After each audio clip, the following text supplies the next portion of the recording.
விரும்பியது இந்நேரம் கிடைக்கிற போது ஒரு ஏக்கம் நெஞ்சில் ஏது. எல்லோர்க்கும் நினைத்தது போலே மன வாழ்க்கை வாய்த்திடாது. எப்போதும் ஒருவனை எண்ணி தவித்தேன், இப்போது நான் அதை கண்டுபிடித்தேன். வெற்றி மேளம் கேட்கும் நேரம் கூட மாமனோட.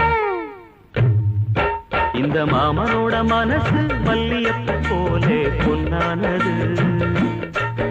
இந்த வண்ணமயில் அதனால் எண்ணியது போலே பூச்சோடுது. புத்தால கொடுமையும் கூடி வருது, சந்தோஷ நிலப்பொரு கோடி வருது. சொல்ல வார்த்தை ஏதும் இல்லை மாமனோட. இந்த மாமனோட மனசு மல்லியப்பு போலே பொன்னானது. இந்த வண்ணமயில் அதனால் எண்ணியது